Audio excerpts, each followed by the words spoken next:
stage of childbirth. This is Rajashri here, and I also welcome my partner Ruchika Madan. Hi, good afternoon, everyone. Welcome to this wonderful course. I would like to dedicate our humble thanks and gratitude to ma'am. Nutan ma'am, thank you for everything that you've taught us. I hope we express it well, and coming from here, we execute it in a better way. Thank you. A special thanks also to Dr. Sarita, Dr. Swathi, Manija, Ekta, Preeti, and Garima, and also to the Supreme Universe who's given this chance to learn this topic from Dr. Nutan. Okay, let's get into the topic. The moment a child is born, the mother is also born. She was never existed before. The women existed, but the mother never. A mother is something absolutely new. Okay, we are going to talk about the Prasava Paricharya. This is been told by Acharya Charaka, Shushruta, and Vagbhata. We all know when we get into the stage of pregnancy, it's not an easy one. Either it's a very blissful moment of heaven we feel, or it's a hell point where even the mother might not, save her life at that moment. But of course, in Acharya, Charaka, or Shushruta, or Vagbhata, we have three different stages which has been designed. That's the Prajani Lakshana, the Asana Prasava, and the Aparapatan.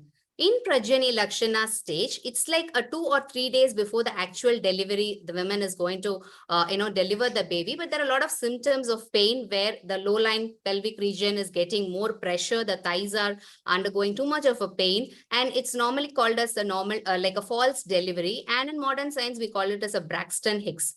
In Asana Prasava, here we can feel the true labor pain, where the increase in contraction happens, the dilation of the cervix happens, the water breaks, and even a severe pricking sensation all over the abdomen will be there.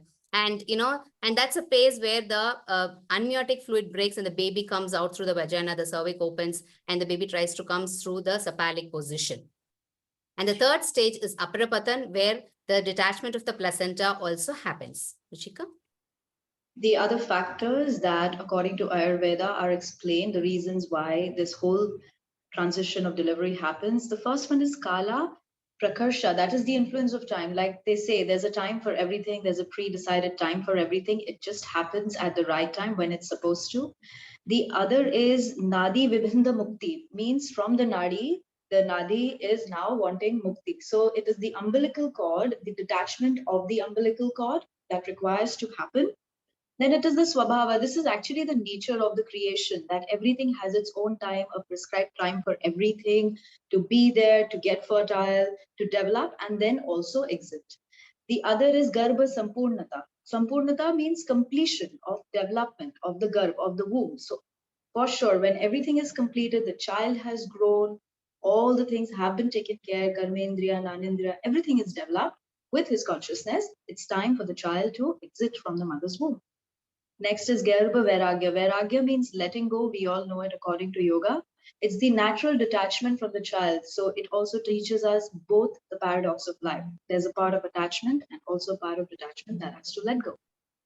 Okay, so the modern science of the childbirth stages is also the same. We call this as like what happens is the fetus actually wants to come out because there's a hormone which releases this, the cortisol and the DHEA says that I want to get out of the womb now. And here for the women there, the mother, for her, the decrease in progesterone and the estrogen happens, and increase in the level of relaxing hormones like, the relaxing oxytocin, and even the prostaglandin happens, which helps the mother to deliver the baby in an easy way. So here what happens is the cervical dilation, the amniotic fluid, breaks, and the cervix tries to, expand big. And here the second stage comes with the crowning and the full expulsion of the child with the, with the easy movement happens there. And the last stage is the expulsion of the placenta. There is another delivery process. All this is happening. And while during this time, how does one identify that the delivery is going to happen is through the dilation of the cervix, which if it is a prime Gradiva, that means a mother who's the first time a mother, it might be more prolonged than the multigivita. That means the mother who's becoming a mother the second or the third time. So it can range between 12 to 19 hours for the first stage. That means the cervix dilation. For the vagina to open can go up to 10 centimeters, which can be checked. I think, Rajshri, you can just point it out. It's the two fingers that are opening over there. That's like the prime time when the baby's head, or the crowning is going to happen.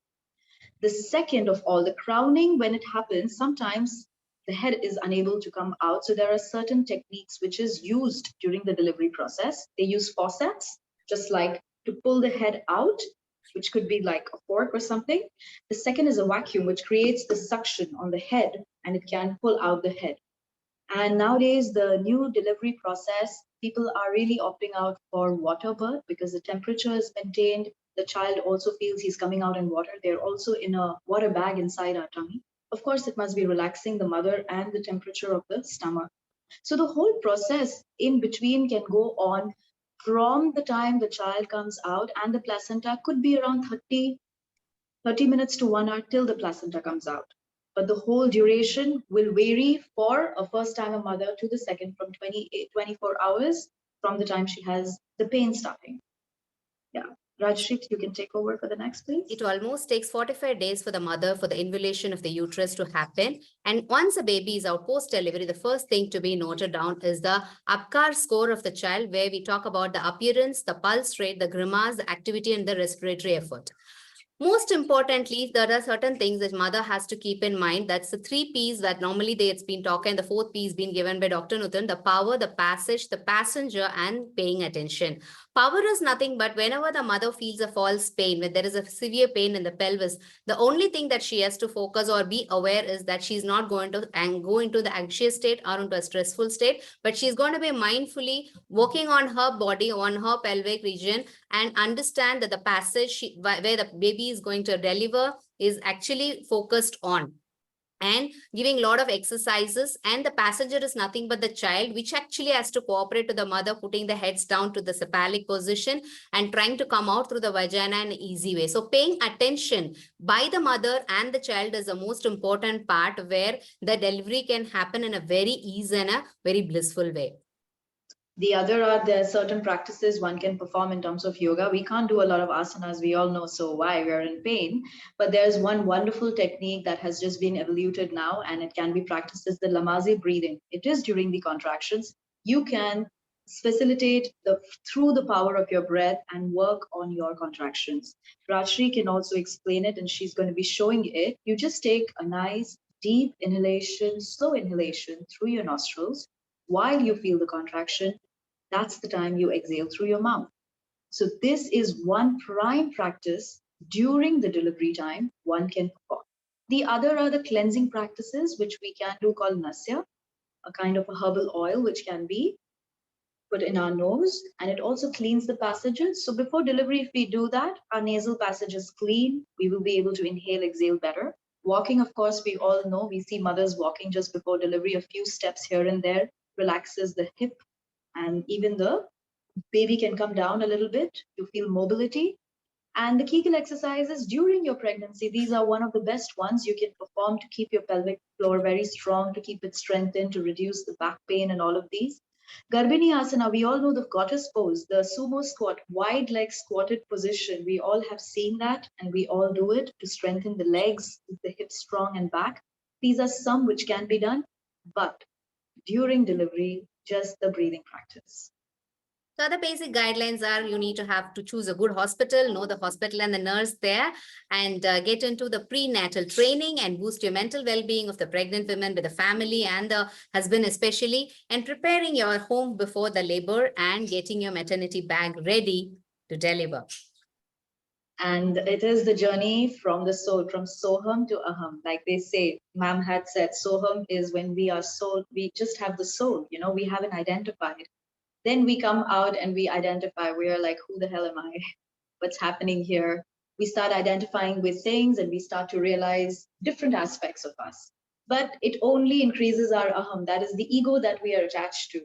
So this journey of yoga cannot be complete unless we come back to Soham. It is also how you come back to yourself and you realize how to amalgamate everything to lower down your aham. That's actually the philosophy of yoga. And that's me and my friend right there sitting. Thank you, Ruchika, for that. And so we end with Na Matahu Paridavatam.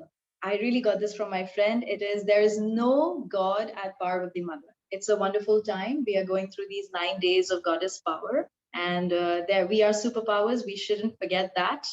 We can create evolution and creation, but we would also thank our Pitru Bahu. Mata Prithvi It is Bahu. nothing complete without our fathers who have also supported to bring us into this world. So thank you very much, Gratitude everyone, to the parents. for your patience. Thank you. Thank you, Rajri, for the wonderful presentation. Thank you, ma'am, for everything. Thank you, Ruchika, for being with me. Thank you. Thank you very much.